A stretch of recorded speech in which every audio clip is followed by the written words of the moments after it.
നമസ്തേ കൂട്ടുകാരെ, എല്ലാവർക്കും സീറ്റ് ഹിന്ദിയുടെ പുതിയൊരു ക്ലാസ്സിലേക്ക് സ്വാഗതം. ഇന്ന് നമ്മൾ പഠിക്കാൻ പോകുന്നത് 5ാം ക്ലാസ്സിലെ കൊച്ചു കൂട്ടുകാരുടെ പുതിയ പാഠഭാഗം എങ്ങനെ വായിക്കാമെന്നുള്ളതാണ്. അപ്പം നമുക്ക് ക്ലാസ്സിലേക്ക് പോയാലോ?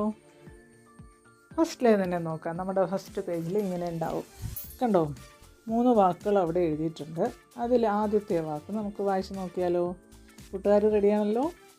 ഓക്കെ, ആദ്യത്തെ അക്ഷരം ഏതാണ്? നാ അല്ലേ? നായുടെ കൂടെ ഒരു വര ഇട്ടിട്ടുണ്ട്. ആ വരയ്ക്ക് പറയുന്ന പേരാണ് ആക്കി മാത്ര, ആയുടെ ചിഹ്നം. അപ്പോൾ നമ്മളിങ്ങനെ വായിക്കും, നാ എന്ന് വായിക്കണം. പിന്നെ മാ, അപ്പോൾ കൂട്ടി വായിക്കുമ്പോൾ നാ മ, നാം എന്ന് വായിക്കണം. രണ്ടാമതൊന്ന് എഴുതിയിരിക്കുന്നത് നോക്കിക്കേ, ക ഇക്ഷ, ഇക്ഷ ആ, ഇക്ഷ, അപ്പോൾ കക്ഷ. അടുത്തത് സായുടെ പകുതി ക, അത് 2 കൂട്ടക്ഷരങ്ങളാണ്. ഹിന്ദിയിലെ സംയുക്ത വ്യഞ്ജനാക്ഷരങ്ങൾ, സംയുക്ത അക്ഷരങ്ങൾ എന്ന് പറയും. അപ്പോൾ സായുടെ പകുതിയും കായും, സായും കായും കൂടി ചേരുമ്പോൾ സായുടെ പകുതി ക, അപ്പോൾ സ്ക എന്ന് വരും.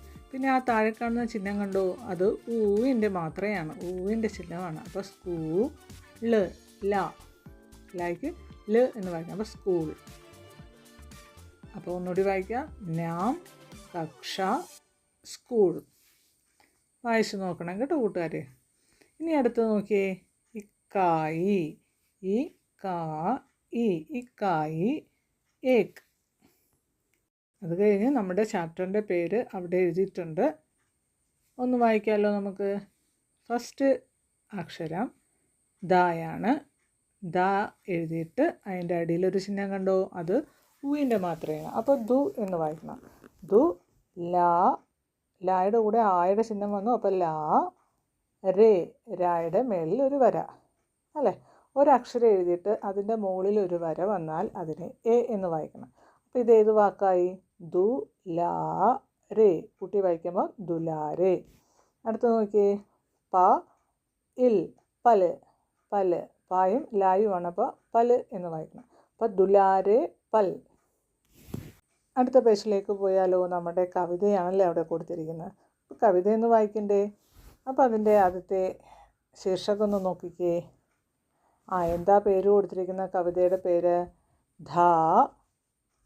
ആദ്യത്തെ അക്ഷരം ധ, അടിയിൽ ഊവിൻ്റെ മാത്ര. അപ്പോൾ ധൂപ്പ്, ധൂപ്പ്, ധൂപ്പ്.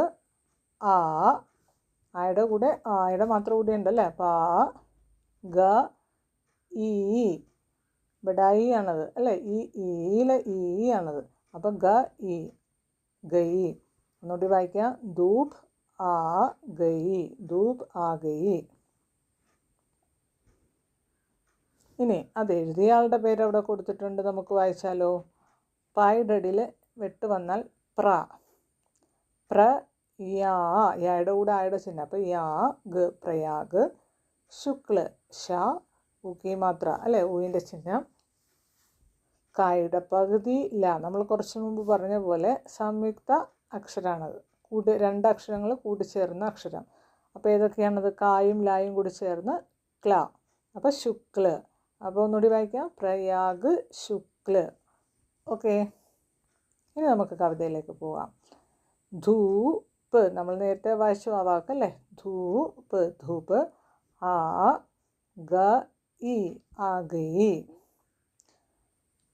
സു, സായുടെ കൂടെ ഊ ചിഹ്നം വന്നു. അപ്പോൾ സു ബ ഹ്, സുബഹ്, സു ബ ഹ്, സുബഹ്.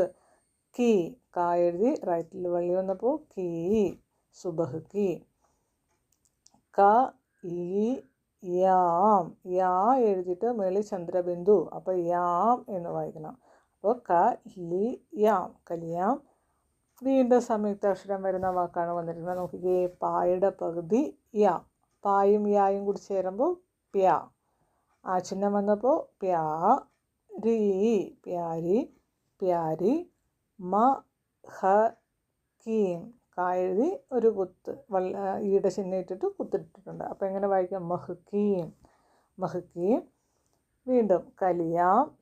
അടുത്ത വാക്ക് നോക്കിയേ, ക്യാരി, ക്യാരി എന്നാണ്. അത് നോക്കിയേ, കായുടെ പകുതിയും യായും പിന്നെ ആ ചിഹ്നം. അപ്പോൾ ക്യാ എന്ന് വായിക്കണം. ക്യാ രീ, ക്യാരി, ക്യാരി, ക്യാരി. മ ഹ കീം മഹക്കീം. കലിയാം കലിയാം. ഇതനീ അല്ലേ, അപ്പം ഇത്തനി ഇത്തനി. സാരി സാരി. ഇത്തനി സാരി മഹക്കീം മഹക്കീം. കലിയാം ഇത്തനി സാരി മഹക്കീം. അപ്പം നമുക്ക് ഈ 4 വരി ഒരുമിച്ചൊന്ന് വേഗം വായിച്ചു പോയാലോ. ധൂപ് ആ ഗയി സുബഹ് സുബഹ് കി. കലിയാം പ്യാരി പ്യാരി മഹക്കീം. കലിയാം ക്യാരി ക്യാരി മഹക്കീം. കലിയാം ഇത്നി സാരി മഹക്കീം. കൂട്ടുകാരെല്ലാം ഈ 4 വരികൾ നന്നായിട്ട് വായിച്ചു നോക്കുക. ഇനി അടുത്ത 4 വരിയിലേക്ക് പോയാലോ. ഏതാ അക്ഷരം? ഹായാണല്ലേ. അപ്പോൾ ഹ വ. വയുടെ കൂടെ ആയുടെ ചിഹ്നം വന്നപ്പോൾ വ. ഹവ. ബഹ് ബഹ്. രഹി. ഹായുടെ കൂടെ ഈക്കി മാത്രം, അപ്പോൾ ഹി രഹി. ഠണ്ഡി ഠണ്ഡി എന്നാണ്. അപ്പോൾ ഠ മേളിക്കുത്ത്, അപ്പോൾ ഠം ഡി ഠണ്ഡി ഠണ്ഡി. അടുത്തത് ഖ. അപ്പോൾ നേരെ ഊവിൻ്റെ ചിഹ്നം, അപ്പോൾ ഖൂമ് ഖൂമ്. രഹി രഹി. വഹ് വഹ്. ബഹക്കി ബഹക്കി ബഹക്കി ബഹക്കി. ഉടുത്തി ഉടുത്തി ഉടുത്തി. ആയീം എന്ന് പറഞ്ഞാൽ ആയീം. ചിടിയാം, അപ്പോൾ ചിടിയാം. ഉടുത്തി ഉടുത്തി ആയി ചിടിയാം. ഫു. ഫായാണല്ലേ. ഫയുടെ അടിയിൽ ഊക്കി മാത്രം വന്നിട്ടുണ്ട്, അപ്പം ഫു. ദ് ക്ക് ഫുദക് അല്ലേ. വീണ്ടും അതേ വാക്ക് തന്നെ, ഫുദക് ഫുദക്. കർ കർ. വേ ഭീ.